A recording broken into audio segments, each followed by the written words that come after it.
Hey guys, welcome back to my channel. এই মাঝরাত্রে আমি রেডি হয়ে পড়েছি এবং ভীষণ এক্সাইটেড হয়ে যেতে চলেছি একটি জায়গায়। তো আমি লিফট থেকে নিচে নামছি এবং নিচে নেমেই বাবার সাথে আমি যাচ্ছি যেখানে যাওয়া সেখানে। তো এখন কিন্তু মাঝরাত।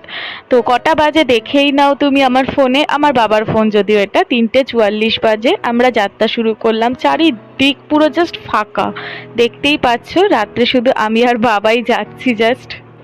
আমি এখন এসে গেছি অজয়নগর মোড়ে, যেটি নাকি এখন পুরোটাই ফাঁকা। দু একটা কুকুর ঘুরে বেড়াচ্ছে, এছাড়া আর কোনো মানুষজন নেই। আমি এখন ওয়েট করছি আমার বাকি গ্রুপ মেম্বারদের জন্য।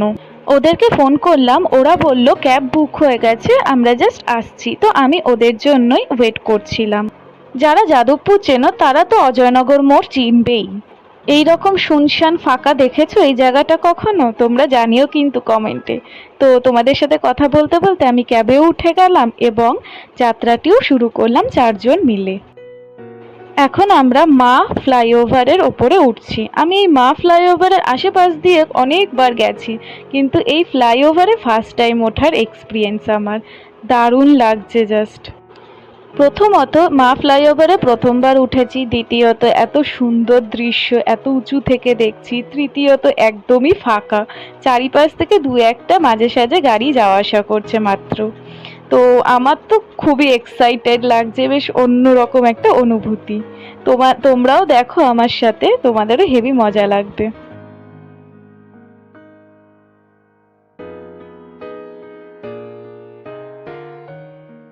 ও হ্যাঁ, বলতে তো ভুলেই গেলাম, আমরা এত রাত্রে ক্যাবে করে কোথায় যাচ্ছি? আমরা যাচ্ছি হাওড়া স্টেশনে ট্রেন ধরতে।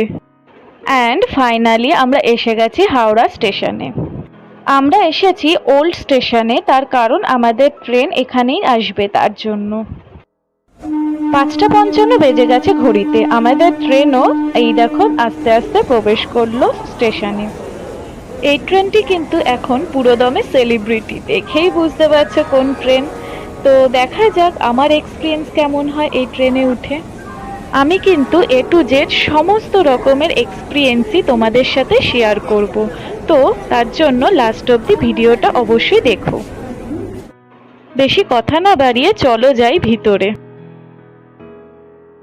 প্রবেশ করেই প্রথমে পড়ল কিচেন এরিয়া দুই দিকে, এবং এটি ছিল সেন্সর লাগানো দরজা। তো আমি টাচ করার পর গ্রিন বাটনটা জ্বললো, তারপর গিয়ে খুললো। চলো তোমাদের একটু ঘুরিয়ে ঘুরিয়ে চারিদিকটা সুন্দর করে দেখিয়ে নিই। এটি হলো এক্সিকিউটিভ এরিয়া, যেখানে নাকি চেয়ারগুলো একটু বড় বড় এবং কমফোর্টেবল হয়ে থাকে। চারিদিক ঘুরে এরপরেই চলে আসলাম আমাদের কম্পার্টমেন্টে। আমাদের কম্পার্টমেন্ট হচ্ছে জেনারেল কম্পার্টমেন্ট। তো আমরা হচ্ছে আমাদের চেয়ারগুলো একটু ছোট ছোট। কিচেন এরিয়ার পাশেই রয়েছে বেসিন, এবং এই দেখো দরজা, দুদিকে দুটো দরজা, এবং তারপরেই রয়েছে হলো ওয়াশরুম। দুদিকে রয়েছে দু রকম ওয়াশরুম। তো আমি খুলে একবার দেখে নিলাম যে ওয়াশরুম পরিষ্কার নাকি নোংরা টাইপের রয়েছে। তো আমার তো দেখে বেশ ভালোই লাগলো যে হ্যাঁ, পরিষ্কার রয়েছে। যেহেতু দু রকমের ওয়াশরুম রয়েছে, কারোরই কিন্তু কোনো অসুবিধাই হবে না। যে যেটাই কমফোর্টেবল সে সেটাতেই যেতে পারবে।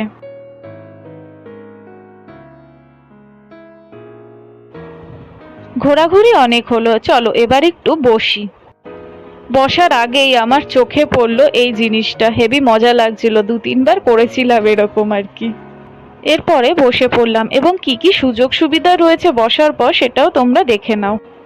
তোমার সুবিধা মতন তুমি কিন্তু চেয়ারটিকে বেশ ফোল্ডিং করে নিতে পারো, এবং পা রাখার জায়গা রয়েছে, এবং দুদিকে দুটো জলের বোতল রাখারও জায়গা রয়েছে, এবং এইখানে একটি বাস্কেটের মতন রয়েছে যেখানে নাকি তোমার যা ইচ্ছে তুমি রাখতে পারো। আর হচ্ছে খাবার দাবার যখন দেবে তখন এই ট্রেটা নামিয়ে নিয়ে তারপরে খাবার দাবার রাখা যাবে। তো বলতে বলতে আমাদের চা এসে গেছে। বসার কিছুক্ষণ বাদেই কিন্তু চাটা এসে গেল। নিজের চা নিজেকেই বানিয়ে খেতে হবে, তো আমি চা বানাতে বসে পড়লাম। গরম জলের মধ্যে চা, চিনি আর দুধ দিয়ে চাটা বানিয়েই ফেললাম।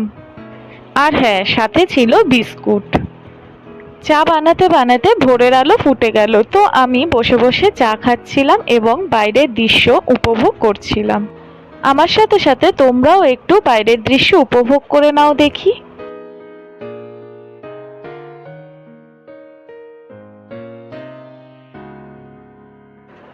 যেদিকেই তাকাচ্ছি চারিদিক শুধু সবুজ ক্ষেত আর নীল আকাশে ভরা। আমার মতন যারা নাকি কলকাতায় থাকো তারা কিন্তু এই রকম দৃশ্য খুবই কমই দেখো। আমারই মতন, কি তাই না? ঠিক বললাম না? আমার মামা বাড়ি একটু গ্রামের দিকে, তো আমি যখন মামা বাড়ি যাই তখন এই রকম দৃশ্য উপভোগ করতে করতে যাই। প্রথমে ভেবেছিলাম যে ট্রেনে উঠে ঘুমাবো, কিন্তু এত সুন্দর দৃশ্য দেখে আর ঘুমোতে তো আমার ইচ্ছেই করছে না। বন্দে ভারতের স্পিড কিন্তু মারাত্মক লেভেলের, এটি স্লো মোশনে করা বলে একটু বুঝতে পারছো আর কি। এরপরেই এসে গেল ব্রেকফাস্ট। চলো দেখা যাক ব্রেকফাস্টে কি কি রয়েছে। প্রথমেই রয়েছে গাজরে ভরা ডিমের অমলেট।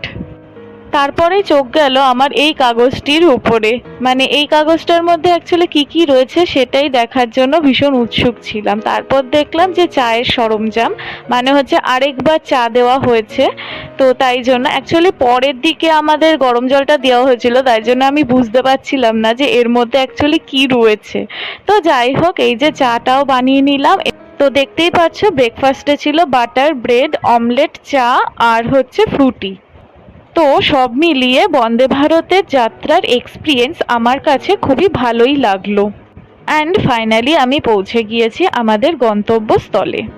জলদি জলদি চ্যানেলটি সাবস্ক্রাইব করে নাও পরের ভিডিওর জন্য। বাই।